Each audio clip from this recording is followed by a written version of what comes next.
दोस्तों, जरा सोचिए, एक 68 साल की बूढ़ी माँ जिसने अपने खून से अपने बेटों को सींचा, अपनी जवानी अपने पति के साथ हंसते हंसते कुर्बान कर दी। आज वही माँ अपने ही घर के एक कोने में फटी हुई चादर ओढ़े भूखे पेट रात भर अपने मरे हुए पति की तस्वीर से बातें कर रही हैं।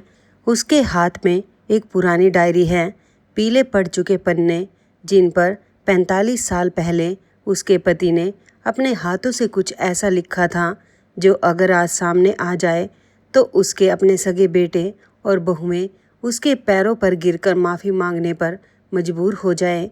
लेकिन क्या वो माँ ये राज बताएगी या फिर अपने ही बच्चों के दिए हुए जख्म चुपचाप सीने में दबाकर एक दिन इस दुनिया से चली जाएगी। दोस्तों, ये कहानी है शांति देवी की, एक ऐसी औरत की जिसने जिंदगी भर बस प्यार बांटा और बदले में मिला सिर्फ अपमान। मगर एक ऐसी रात आए जब उसने वो कर दिखाया जो किसी ने सोचा भी नहीं था। ये कहानी आपको रुलाएगी भी, आपको हंसाएगी भी और सबसे ज़रूरी बात, ये कहानी आपको सिखाएगी कि एक माँ की चुप्पी को कभी उसकी कमज़ोरी मत समझना, क्योंकि जब माँ बोलती है तो ज़मीन भी कांप उठती है। तो दोस्तों, अगर आप अभी नए हैं इस चैनल पर तो प्लीज़ चैनल को सब्सक्राइब कर लीजिए, बेल आइकन ज़रूर दबा लीजिए। और मैं हूँ आपकी अपनी संगीता। आइए शुरू करते हैं आज की ये दिल को छू लेने वाली कहानी, शांति देवी की कहानी। दोस्तों, बात है कानपुर के एक पुराने मोहल्ले की, जहाँ एक बड़ी सी हवेली थी जिसका नाम था राम निवास। इस हवेली की दीवारें भले ही पुरानी थीं, लेकिन इनमें इतनी कहानियाँ दबी थी कि अगर बोल पड़ती तो आसमान भी रो देता। इसी हवेली में रहती थी हमारी कहानी की मुख्य किरदार शांति देवी, 68 साल की एक बूढ़ी विधवा जिनकी आंखों में अभी भी वही चमक थी जो जवानी में हुआ करती थी, मगर वो चमक अब आंसुओं की चादर के पीछे छुप गई थी। शांति देवी का चेहरा देखकर कोई भी कह सकता था कि ये औरत किसी ज़माने में बहुत खूबसूरत रही होगी। उनकी सफ़ेद बालों की लट, माथे पर हल्की सी झुर्रियाँ और होठों पर एक ठंडी सी मुस्कान जो दर्द को छुपाने के लिए ओढ़ी गई थी। उनके पति का नाम था रामेश्वर प्रसाद, एक रिटायर्ड रेलवे ऑफिसर जो आज से ठीक 5 साल पहले एक रात अचानक नींद में ही इस दुनिया को छोड़कर चले गए थे और अपने पीछे छोड़ गए थे शांति देवी की एक मोटी सी पेंशन, करीब 38,000 रुपये महीना, और एक हवेली जो उन्होंने अपनी पूरी ज़िंदगी की कमाई से बनवाई थी। शांति देवी के 2 बेटे थे। बड़ा बेटा था विकास, जो एक प्राइवेट कंपनी में मैनेजर था, और उसकी पत्नी थी नीलिमा, जो बहुत बातूनी और जवाब की तेज औरत थी। छोटा बेटा था विशाल, जो अपना खुद का छोटा सा बिजनेस चलाता था, और उसकी पत्नी थी कविता, जो ऊपर से तो मीठी बातें करती थी मगर अंदर से नीलिमा से भी ज़्यादा खतरनाक थी। दोस्तों, शांति देवी और रामेश्वर जी की एक प्यारी सी पोती भी थी। नाम था पीहू, 8 साल की मासूम बच्ची जो अपनी दादी से बहुत प्यार करती थी।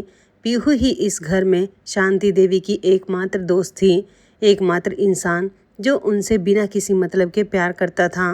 रामेश्वर जी के जाने के बाद शुरुआत में सब कुछ ठीक था। बेटे और बहुएं माँ का ध्यान रखते थे। पेंशन के पैसे भी सीधे शांति देवी के अकाउंट में आते थे और वो जो चाहती थी कर सकती थी। मगर दोस्तों, वक्त बहुत बेरहम चीज़ है। ये धीरे धीरे इंसान को बदल देता है और कब अपने पराये हो जाते हैं पता ही नहीं चलता। रामेश्वर जी के जाने के 1 साल बाद एक दिन बड़ी बहू नीलिमा शांति देवी के कमरे में आई।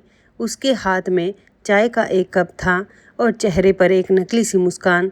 उसने कहा, मम्मी जी, चाय पी लीजिए, और हाँ, एक बात कहनी थी आपसे।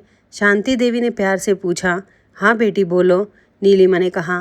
मम्मी जी, आपकी उम्र हो गई है, अब आप अकेले इतने पैसों का हिसाब किताब नहीं रख सकती। बैंक के चक्कर लगाना, एटीएम जाना आपके लिए मुश्किल है, तो क्यों ना आप अपना एटीएम कार्ड और पासबुक हमें दे दें। हम हर महीने आपकी जरूरत के हिसाब से आपको पैसे दे देंगे। शांति देवी एक पल के लिए चुप हो गई। उनके मन में एक हल्की सी शक की लहर उठी, मगर फिर उन्होंने सोचा, अरे ये मेरे अपने बच्चे हैं, ये क्यों कुछ गलत करेंगे। और उन्होंने अपना एटीएम कार्ड, पासबुक सब कुछ नीलिमा को दे दिया। दोस्तों, ये वही पहली गलती थी जो शांति देवी ने की और इसी एक गलती ने उनकी पूरी ज़िंदगी को नर्क बना दिया। दोस्तों, उस दिन के बाद हवेली का माहौल धीरे धीरे बदलने लगा। पहले पहल तो सब ठीक था। नीलिमा महीने की पहली तारीख को आती, शांति देवी के हाथ में 5,000 रुपये रख देती और कहती, मम्मी जी ये आपके खर्चे के लिए। मगर 1 महीने, 2 महीने, 3 महीने बीते और वो 5,000 धीरे धीरे 4,000 हो गए, फिर 3,000। फिर एक दिन नीलिमा ने आकर कहा, मम्मी जी अब आपको पैसे की क्या ज़रूरत, आपको जो भी चाहिए होगा मुझसे मांग लेना, मैं ला दूंगी। शांति देवी कुछ नहीं बोली, बस सर हिला दिया। मगर उनके दिल में एक अजीब सा डर बैठ गया था। और दोस्तों, ये डर बेवजह नहीं था, क्योंकि अब असली खेल शुरू होने वाला था। एक दिन की बात है, शांति देवी को अपने पुराने चश्मे की जगह नया चश्मा बनवाना था। उन्होंने नीलिमा से कहा, बेटी मेरी आंखें धुंधली हो रही हैं, चश्मा बदलवाना है। नीलिमा ने बोहें चढ़ाते हुए कहा, मम्मी जी अभी पिछले साल तो बनवाया था, इतनी जल्दी कैसे ख़राब हो गया। और वैसे भी आप पढ़ती तो कुछ हो नहीं, टीवी देख लेती हो, इतना तो पुराने चश्मे से भी दिख जाता होगा। शांति देवी की आंखों में आंसू आ गए, मगर वो चुप रही। उन्होंने सोचा चलो बाद में देखेंगे। मगर दोस्तों, ये तो शुरुआत थी। एक दिन शांति देवी की अपनी दवाइयाँ ख़त्म हो गई। शुगर की दवाई, ब्लड प्रेशर की दवाई, ये दोनों रोज़ की ज़रूरत थी। उन्होंने विकास से कहा, बेटा मेरी दवाइयाँ ला देना। विकास ने मुंह बनाते हुए कहा, माँ अभी मेरे पास टाइम नहीं है, ऑफिस की मीटिंग है, कविता से कहो वो दिला देगी। शांति देवी ने कविता से कहा। कविता ने हंसते हुए कहा, मम्मी जी मैं कल पार्लर जा रही हूँ, बहुत बिजी हूँ, आप नीलिमा दीदी से कहो ना। और नीलिमा ने तो हद ही कर दी। उसने कहा, मम्मी जी इतनी दवाइयाँ खाने से क्या होगा, भगवान का नाम लो। और वैसे भी आपकी उम्र हो गई है, अब क्या ज़िंदगी भर थोड़े जीना है। दोस्तों, ये शब्द सुनकर शांति देवी के पैरों तले ज़मीन खिसक गई। उनकी अपनी बहू, जिसे उन्होंने अपनी बेटी की तरह घर में लाया था, उनके मरने की बात कर रही थी। वो उठी, अपने कमरे में गई, दरवाज़ा बंद किया और रामेश्वर जी की तस्वीर के सामने बैठकर जार जार रोने लगी। रामेश्वर तुम कहाँ हो, तुमने मुझे क्यों छोड़ दिया। देखो ना तुम्हारे अपने बच्चे, तुम्हारी अपनी बहुएं तुम्हारी शांति को कैसे तड़पा रहे हैं। मुझे भी अपने पास बुला लो, मुझे यहाँ नहीं रहना। और तभी उनकी नज़र अलमारी में रखी एक पुरानी लकड़ी की संदूकची पर पड़ी। ये वही संदूकची थी जिसमें रामेश्वर जी की सारी यादें संभाल कर रखी थी शांति देवी ने। पुरानी चिट्ठियाँ, पुरानी तस्वीरें और एक डायरी जो रामेश्वर जी हर रोज़ लिखा करते थे। शांति देवी ने धीरे से वो संदूकची निकाली, उसकी धूल झाड़ी और जैसे ही उन्होंने उसका ढक्कन खोला, एक खुशबू उनकी सांसों में उतर गई। ये खुशबू थी 45 साल पुरानी यादों की, एक ऐसी मोहब्बत की जो आज भी जिंदा थी। दोस्तों, संदूकची खुली और शांति देवी की आंखों के सामने वो ज़माना फिर से जीवित हो गया जब वो सिर्फ 18 साल की थी। एक छोटे से गांव की एक मासूम सी लड़की, जिसके सपनों में रंग थे और जिसके दिल में कोई ख्वाब था। ये बात है 1976 की। शांति का गांव था कानपुर से करीब 80 किलोमीटर दूर, एक छोटा सा गांव जहां पीपल का एक बड़ा सा पेड़ था और उसी पेड़ के नीचे एक कुआं था जहां गांव की सारी लड़कियां पानी भरने आती थीं। शांति भी हर रोज़ अपनी सहेलियों के साथ वहां आती थी। उसकी सहेलियों से चिढ़ाती थी, अरे शांति तेरे लिए कोई राजकुमार आएगा घोड़े पर बैठकर और तुझे ले जाएगा। शांति शर्मा कर हंस देती थी। उसने कभी सपने में भी नहीं सोचा था कि ये बात एक दिन सच हो जाएगी। एक दिन की बात है, दोपहर का वक्त था। शांति अकेली कुएं पर पानी भरने आई थी। तभी अचानक एक साइकिल वहां आकर रुकी। साइकिल पर बैठा था एक नौजवान, करीब 22-23 साल का, साफ सुथरा, आंखों में चमक और चेहरे पर एक प्यारी सी मुस्कान।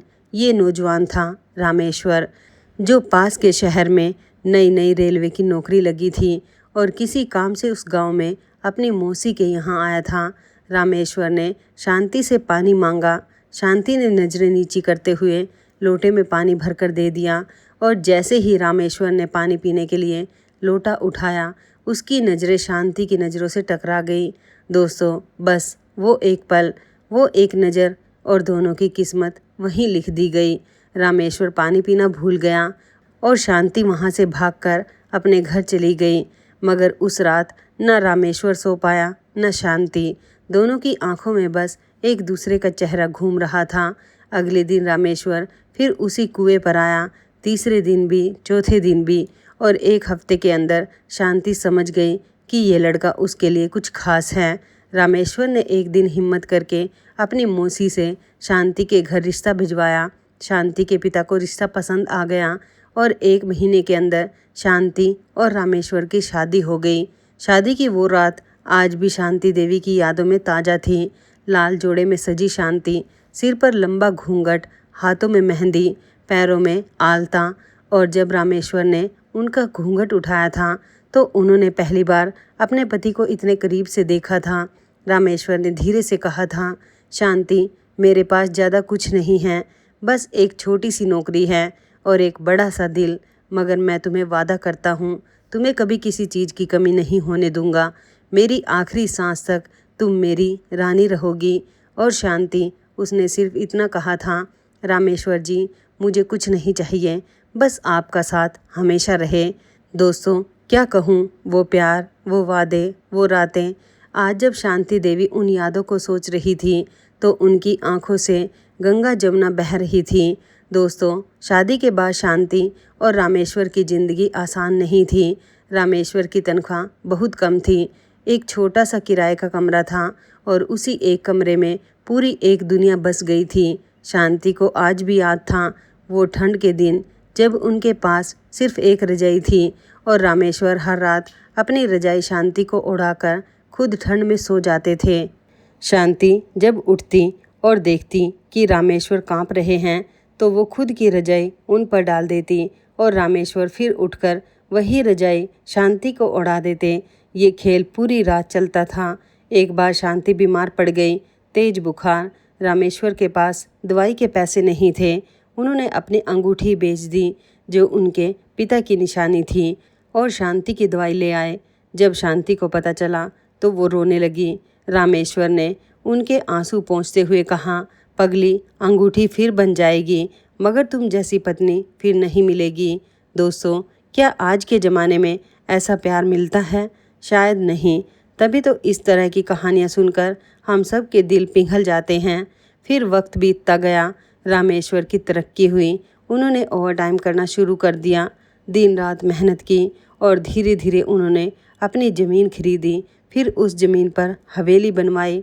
हर ईंट, हर पत्थर उन्होंने अपनी मेहनत से जोड़ा था और इस पूरे सफ़र में शांति हर कदम पर उनके साथ थी। उन्होंने सिलाई का काम सीखा, घर घर जाकर कपड़े सिले, ट्यूशन पढ़ाई और जो भी कमाया वो रामेश्वर के हाथ में रख दिया। रामेश्वर हमेशा कहते थे, शांति, ये हवेली मेरी नहीं है, ये हमारी है। तुम्हारी मेहनत भी इसमें मिली हुई है और याद रखना, इस हवेली का असली मालिक तुम हो। मेरे बाद ये हवेली सिर्फ तुम्हारी होगी। मगर दोस्तों, उस वक्त शांति को कहाँ पता था कि एक दिन यही हवेली उसी के अपने बच्चों के लिए उसे बेगानी कर देगी। विकास और विशाल का जन्म इसी हवेली में हुआ। शांति ने अपने बच्चों को राजकुमारों की तरह पाला, उन्हें अच्छे स्कूल में पढ़ाया, उनकी हर जिद पूरी की। कई बार खुद भूखी रही ताकि बच्चों को कुछ अच्छा खिला सके। रामेश्वर भी अपने बच्चों से बहुत प्यार करते थे। हर रविवार वो बच्चों को बाहर घुमाने ले जाते, आइसक्रीम खिलाते, फिल्म दिखाते और शांति को साथ लेकर पार्क में घंटों बैठते। शांति देवी को आज भी याद है, एक बार रामेश्वर ने उन्हें एक चांदी की पायल गिफ्ट दी थी।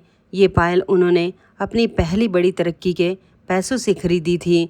शांति ने जब पायल पहनी तो रामेश्वर ने उनके पैर पकड़ लिए और कहा, शांति, तुम मेरे लिए लक्ष्मी हो और मैं तुम्हारा गुलाम हूँ आखिरी सांस तक। ये यादें, ये अनमोल यादें आज शांति देवी की आंखों के सामने एक फिल्म की तरह चल रही थी और जैसे जैसे ये यादें ताज़ा हो रही थी, उनके दर्द का बोझ हल्का हो रहा था, मगर साथ ही एक नया दर्द जन्म ले रहा था।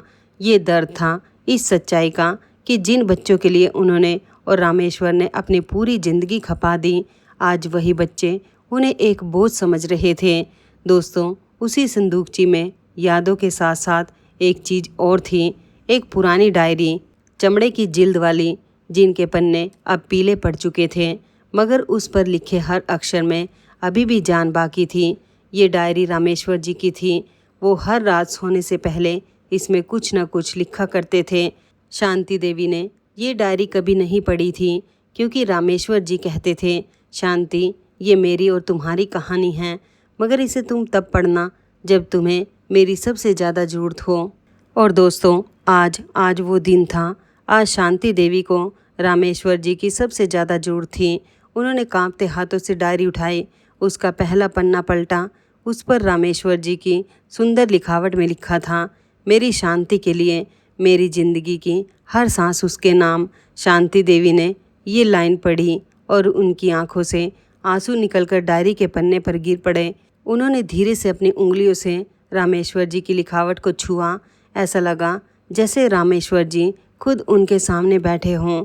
वो पन्ने पलटती गई। हर पन्ने पर रामेश्वर जी ने अपने दिल की बात लिखी थी। कभी शांति के लिए कविताएं, कभी बच्चों के बारे में, कभी अपने सपनों के बारे में। और फिर एक पन्ना आया जिसकी तारीख थी 15 अगस्त 2018। ये उनकी मौत से करीब 2 साल पहले की तारीख थी। उस पन्ने पर लिखा था, आज मैंने एक बहुत बड़ा फैसला लिया है। मेरी शांति, मेरी जान, मैं नहीं चाहता कि मेरे जाने के बाद तुम कभी किसी के सामने हाथ फैलाओ। मैं नहीं चाहता कि मेरे बच्चे, जिन्हें हमने इतने प्यार से पाला, कभी तुम्हें तकलीफ़ दें। इसलिए आज मैंने अपने वकील जगदीश से बात की है। मैंने एक वसीयत बनवाई है। इस वसीयत के अनुसार हमारी हवेली, हमारी सारी संपत्ति, मेरे बैंक के सारे फिक्स्ड डिपॉजिट, सब कुछ, हर एक चीज़ सिर्फ़ और सिर्फ तुम्हारे नाम है। ये वसीयत मैंने जगदीश के पास सील बंद रखी है। उसका पता सिविल लाइन, कानपुर, दुकान नंबर 47। उसने वादा किया है कि मेरे जाने के बाद जब तुम्हें इसकी सबसे ज़्यादा ज़रूरत होगी, तब वो तुम्हें ये वसीयत देगा। मेरी शांति, मैं जानता हूँ कि बच्चे कैसे होते हैं। उम्र के साथ इंसान बदलता है, मगर तुम्हारी सादगी, तुम्हारा भोलापन कभी नहीं बदलेगा। और इसी भोलेपन का फ़ायदा लोग उठाते हैं, मगर तुम्हें फ़िक्र करने की ज़रूरत नहीं। तुम्हारा रामेश्वर तुम्हारे साथ है हमेशा, हर सांस में। और हाँ, बैंक का एक लॉकर भी है, number 2847, Punjab National Bank, Civil Lines branch. उसकी चाबी इसी डायरी के आखिरी पन्ने में चिपकी हुई है। उसमें कुछ है जो तुम्हारी पूरी ज़िंदगी बदल देगा। तुम्हारा, सिर्फ तुम्हारा, रामेश्वर। दोस्तों, ये पन्ना पढ़ते पढ़ते शांति देवी का गला रूंध गया। उनकी सांसें तेज हो गई, हाथ कांपने लगे। उन्होंने जल्दी से डायरी का आखिरी पन्ना खोला और सच में वहाँ एक छोटी सी चाबी टेप से चिपकी हुई थी। रामेश्वर जी ने अपनी मौत से 2 साल पहले ही अपनी शांति का भविष्य सुरक्षित कर दिया था। उन्होंने कभी इसका जिक्र नहीं किया। क्यों? शायद इसलिए कि वो शांति को ये एहसास नहीं कराना चाहते थे कि उनके अपने बच्चे कभी ऐसा कर सकते हैं। शांति देवी ने उस चाबी को अपने सीने से लगा लिया और रोते हुए बोली, रामेश्वर, तुम कितने बड़े दिल वाले थे। तुमने मुझे इतना प्यार किया कि मरने के बाद भी मेरा साथ नहीं छोड़ा, मगर मैं इतनी कमज़ोर निकली कि अपने ही बच्चों के सामने झुक गई। अब नहीं, अब बस। आज से शांति देवी कमज़ोर नहीं हैं। आज से शांति देवी रामेश्वर की बीवी हैं और रामेश्वर की बीवी किसी से नहीं डरती। दोस्तों, उस रात शांति देवी एक पल भी नहीं सोई। पूरी रात वो योजना बनाती रही। उन्हें पता था कि अगर वो जल्दबाजी में कुछ करेंगी तो उनके बेटे और बहुएं उन्हें कुछ नहीं करने देंगे। उन्हें बहुत सोच समझकर कदम उठाना था। अगली सुबह शांति देवी हमेशा की तरह उठी, मगर आज उनके चेहरे पर एक अलग ही चमक थी, एक अलग ही आत्मविश्वास था। उन्होंने हमेशा की तरह पूजा की, फिर रसोई में जाकर अपने लिए चाय बनाई और फिर नीलिमा से कहा, बहू, आज मैं मंदिर जाना चाहती हूँ। बहुत दिन हो गए, मुझे रिक्शे के लिए 100 रुपये चाहिए। नीलिमा ने मुंह बनाते हुए कहा, मम्मी जी, घर में ही पूजा कर लीजिए, बाहर इतनी धूप है और 100 रुपये क्यों, 50 में हो जाएगा। शांति देवी मुस्कुराई और कहा, ठीक है बेटी, 50 ही दे दो। नीलिमा ने 50 रुपये दिए। शांति देवी ने वो पैसे अपने पल्लू में बांधे और घर से निकल पड़ी। मगर वो मंदिर नहीं गई, वो सीधे गई सिविल लाइन, दुकान नंबर 47, वकील जगदीश के दफ्तर।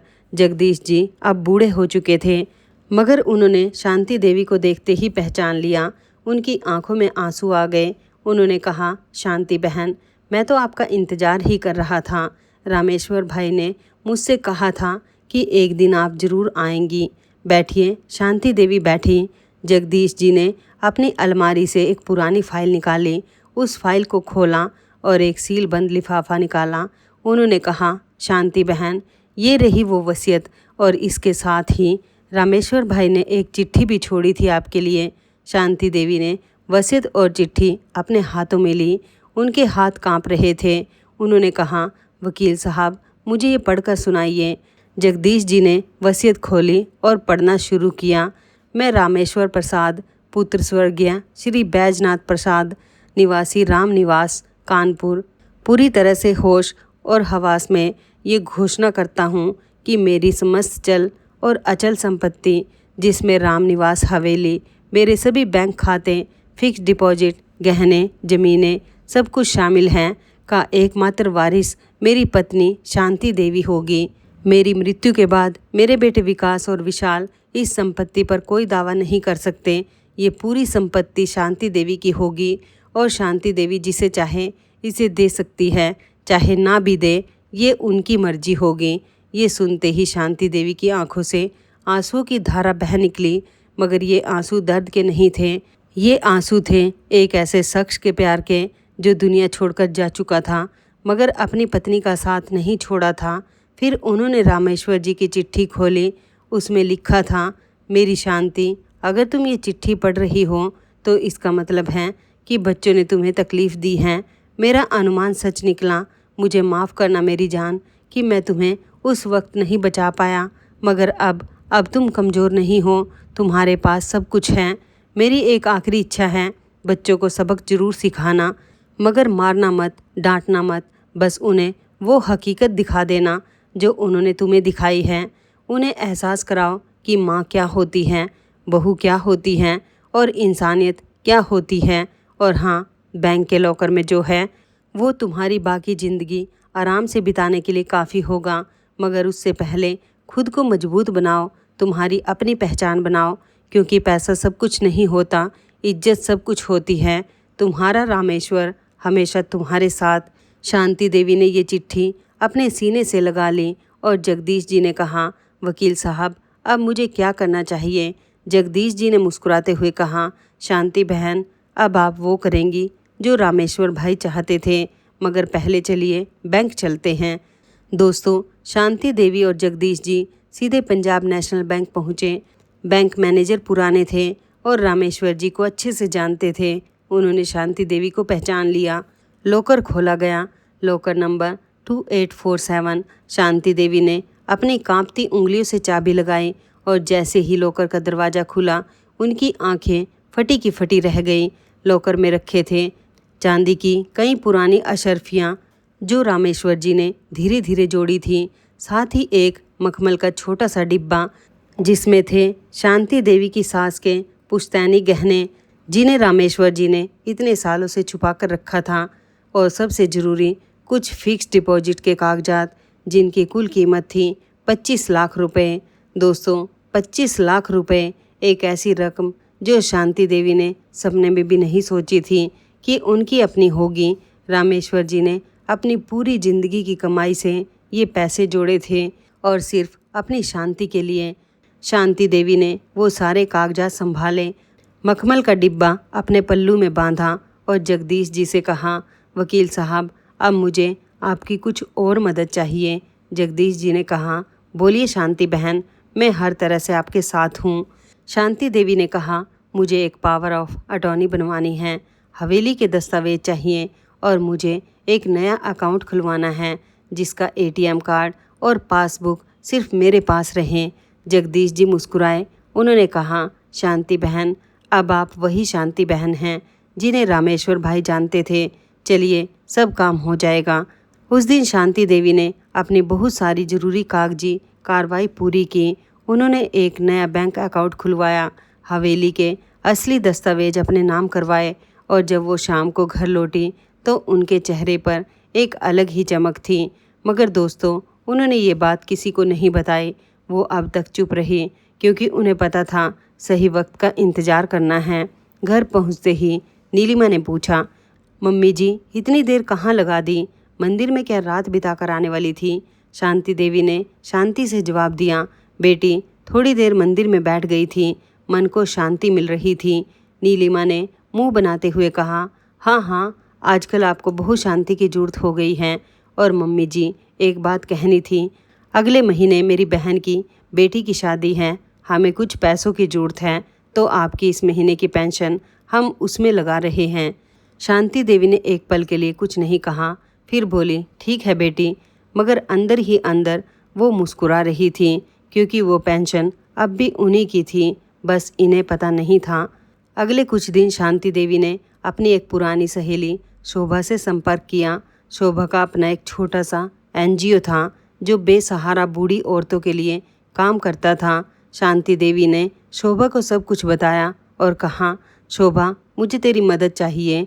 शोभा ने कहा, शांति बता क्या करना है, मैं तेरे साथ हूँ। शांति देवी ने अपनी योजना बताई। शोभा ने मुस्कुराते हुए कहा, शांति तू तो छुपी हुई हीरा है, चल इस काम में मैं तेरी पूरी मदद करूँगी। और दोस्तों, इसके बाद जो हुआ वो किसी कहानी से कम नहीं था। दोस्तों, इन सब के बीच एक दिन की बात है। शांति देवी की पोती पीहू को तेज बुखार आ गया। बच्ची बहुत रो रही थी। शांति देवी ने पीहू को अपनी गोद में लेकर थपकाया। उनकी आंखों में आंसू आ गए। उन्होंने नीलिमा से कहा, बहू पीहू को डॉक्टर के पास ले चलो, बुखार तेज है। नीलिमा ने मोबाइल देखते हुए कहा, मम्मी जी मैं बिजी हूँ, आप ले जाओ ना। शांति देवी ने कहा, मेरे पास पैसे नहीं हैं। नीलिमा ने मुंह घुमाते हुए कहा, तो रहने दीजिए, बच्ची है, थोड़ी देर में ठीक हो जाएगी। मगर शांति देवी से रहा नहीं गया। उन्होंने अपने पल्लू में बंधे 50 रुपये निकाले, पीहू को गोद में उठाया और रिक्शा करके पास के डॉक्टर के पास ले गई। डॉक्टर ने दवाई दी। शांति देवी ने अपने पास के पैसों से दवाई खरीदी और पीहू को घर लेकर आई। रात भर शांति देवी ने पीहू की देखभाल की, उसके माथे पर ठंडे पानी की पट्टियाँ रखीं, उसे लोरियाँ सुनाई और सुबह तक पीहू का बुखार उतर गया।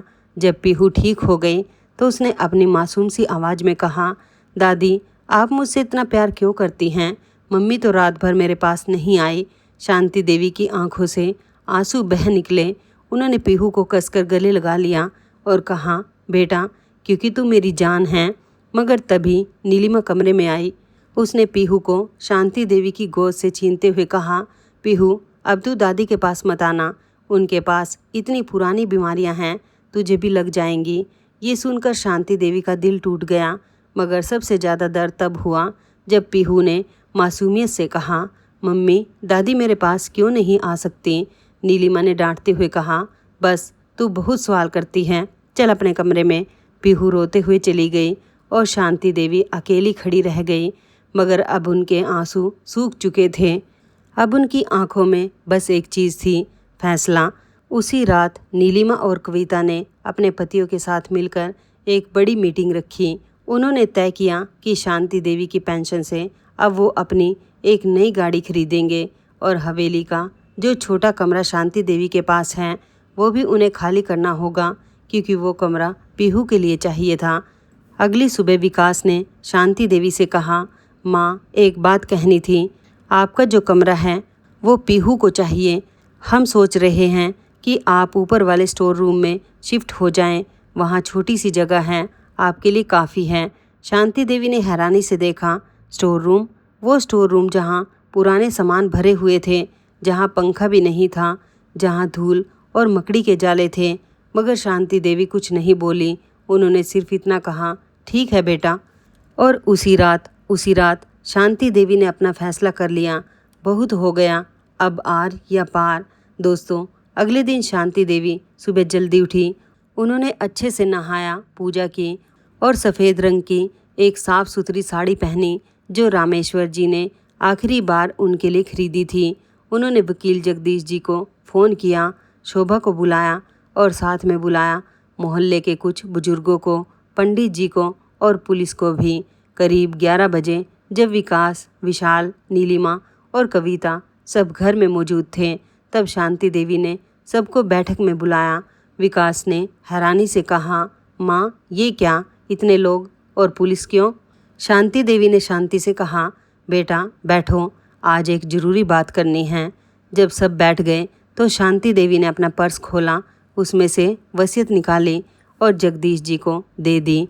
फिर कहा, वकील साहब जरा इसे ज़ोर से पढ़कर सुनाइए। जगदीश जी ने वसीयत पढ़नी शुरू की और जैसे जैसे वो पढ़ते गए, विकास, विशाल, नीलिमा और कविता के चेहरे पीले पड़ते गए। जब वसीयत पूरी पढ़ी गई तो विकास ने हड़बड़ाकर कहा, ये क्या मजाक है, पापा ने ऐसी वसीयत क्यों बनाई? शांति देवी ने ठंडी आवाज़ में कहा, क्योंकि तुम्हारे पापा को पता था कि तुम सब कैसे निकलोगे। उन्होंने मेरा भविष्य पहले से ही सुरक्षित कर दिया था। नीलिमा ने रोते हुए कहा, मम्मी जी हमने कभी आपके साथ कुछ गलत नहीं किया, ये सब झूठ है। शांति देवी ने अपने पर्स से कुछ कागज़ निकाले और कहा, नीलिमा ये मेरे बैंक अकाउंट के स्टेटमेंट हैं।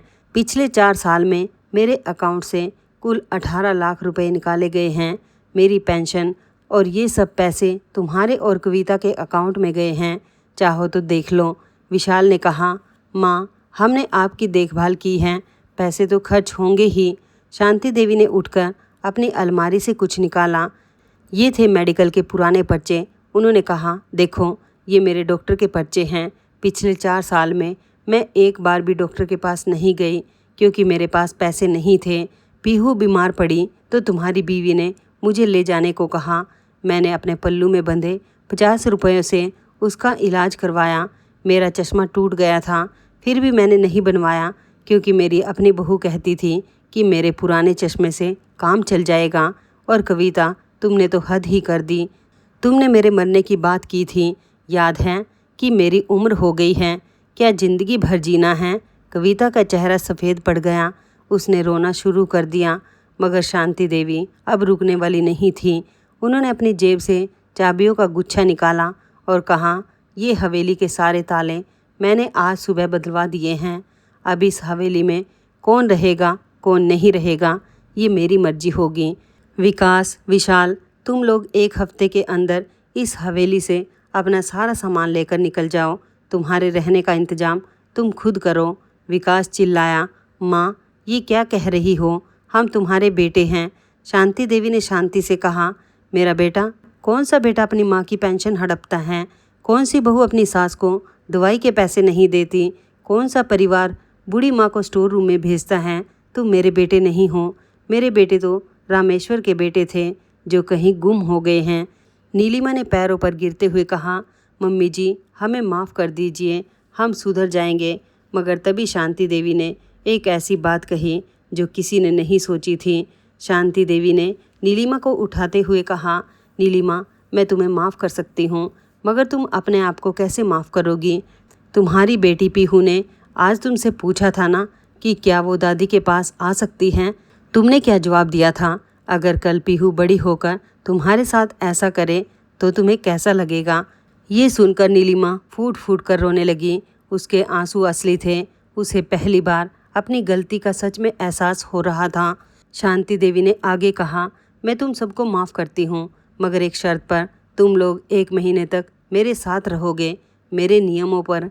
अगर 1 महीने में तुम लोग बदल गए, अगर तुमने सच में दिल से माँ का सम्मान करना सीख लिया, तो ये हवेली तुम्हारी भी होगी।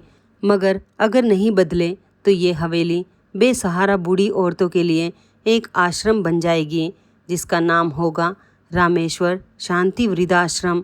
सब चुप थे। फिर शांति देवी ने कहा, और मेरी पेंशन, मेरे पैसे अब सिर्फ मेरे पास रहेंगे। मैं उससे क्या करूँगी ये मेरी मर्जी होगी। मैं अब अपनी बाकी ज़िंदगी सिर्फ अपने लिए नहीं बल्कि उन बूढ़ी औरतों के लिए जीऊँगी जिन्हें कोई पूछने वाला नहीं है, जैसे मुझे कोई पूछने वाला नहीं था। दोस्तों, इसके बाद शांति देवी ने सच में एक छोटा सा वृद्धाश्रम खोला हवेली के बाहर वाले हिस्से में, जहाँ 5-6 बेसहारा बूढ़ी औरतें रहने लगीं। शांति देवी उनकी देखभाल करती, उनसे बातें करती, उन्हें अपनी कहानी सुनाती और इस 1 महीने में विकास, विशाल, नीलिमा और कविता सच में बदल गए। शायद इसलिए नहीं कि उन्हें संपत्ति चाहिए थी, बल्कि इसलिए कि उन्होंने पहली बार देखा था कि उनकी अपनी माँ कितनी बड़ी दिलवाली हैं और उनकी अपनी सोच कितनी छोटी। एक रात शांति देवी अपने कमरे में रामेश्वर जी की तस्वीर के सामने बैठी थी। उन्होंने तस्वीर के सामने अगरबत्ती जलाई और बोली, रामेश्वर, आज मेरा वादा पूरा हो गया। तुमने मुझे जो ताकत दी थी मैंने उसका सही इस्तेमाल किया। अब तुम्हारी शांति किसी पर बोझ नहीं है, वो खुद एक सहारा बन गई है। और हाँ, ये पायल जो तुमने मुझे शादी के बाद पहली तरक्की पर दी थी, ये अभी भी मेरे पास है। मैंने इसे संभाल कर रखा है। जब तुम मुझे लेने आओगे तब ये पायल पहनकर तुम्हारे साथ चलूँगी। और दोस्तों, वो पुरानी डायरी जिसे शांति देवी ने पढ़ा था, उन्होंने उसमें एक और पन्ना जोड़ा। उस पर लिखा, मेरे प्यारे रामेश्वर, तुम सही कहते थे, ज़िंदगी आसान नहीं है, मगर तुम्हारे प्यार ने मुझे सिखाया कि ज़िंदगी से लड़ना कैसे है। आज तुम मेरे पास नहीं हो, मगर तुम्हारी हर सांस, हर वादा मेरे साथ है। मैंने एक काम और किया। मैंने अपनी पोती पीहू के नाम एक चिट्ठी लिखी है। उसे ये चिट्ठी तब मिलेगी जब वो 18 साल की हो जाएगी। उसमें मैंने उसे ये सिखाया है कि माँ और दादी का सम्मान कैसे करना है, ताकि मेरी ये कहानी फिर ना दोहराई जाए। तुम्हारी, सिर्फ तुम्हारी शांति। दोस्तों, ये थी शांति देवी की कहानी, एक ऐसी माँ की कहानी जिसे उसके अपने बच्चों ने तोड़ने की कोशिश की, मगर एक मरे हुए पति के प्यार ने उसे फिर से खड़ा कर दिया। ये कहानी हमें सिखाती है कि एक सच्चा पति, एक सच्चा प्यार करने वाला कभी मरता नहीं। वो अपनी पत्नी की हर सांस में जिंदा रहता है और जब उसकी पत्नी पर मुसीबत आती है तो वो दूर बैठकर भी उसे संभाल लेता है। ये कहानी हमें ये भी सिखाती है कि बच्चों को इतना ज़्यादा सब कुछ देने से पहले एक माँ बाप को अपने लिए कुछ ज़रूर बचा कर रखना चाहिए, क्योंकि वक्त बदलता है और जो आज तुम्हारे लिए सब कुछ है, कल वही तुम्हें बेगाना कर सकते हैं। मगर सबसे ज़रूरी सीख ये है कि एक माँ कभी हारती नहीं। वो भले ही कुछ देर के लिए चुप रहे, मगर जब वो बोलती हैं तो दुनिया हिल जाती है। दोस्तों, अगर ये कहानी आपके दिल को छू गई हो तो प्लीज़ इस वीडियो को लाइक करें, अपने दोस्तों और परिवार के साथ शेयर करें। और अगर अभी तक आपने इस चैनल को सब्सक्राइब नहीं किया है तो प्लीज़ अभी सब्सक्राइब कर लीजिए, बेल आइकन ज़रूर दबा लीजिए, ताकि मेरी हर नई कहानी सबसे पहले आप तक पहुँचे। मुझे कमेंट में ज़रूर बताइए कि आपको ये कहानी कैसी लगी। क्या आपके आसपास भी कोई ऐसी शांति देवी है? अगर हाँ, तो उन्हें एक बार ज़रूर गले लगाइए, उन्हें बताइए कि वो अकेली नहीं हैं। और हाँ, अपने शहर का नाम भी कमेंट में ज़रूर लिखिए। मुझे जानना है कि ये कहानी देश के किस किस कोने तक पहुँची। मैं हूँ आपकी अपनी संगीता। फिर मिलूँगी एक नई कहानी के साथ। तब तक के लिए अपना ख्याल रखिए, अपने माँ बाप का ख्याल रखिए, क्योंकि वो ही हमारी असली दौलत है। धन्यवाद दोस्तों।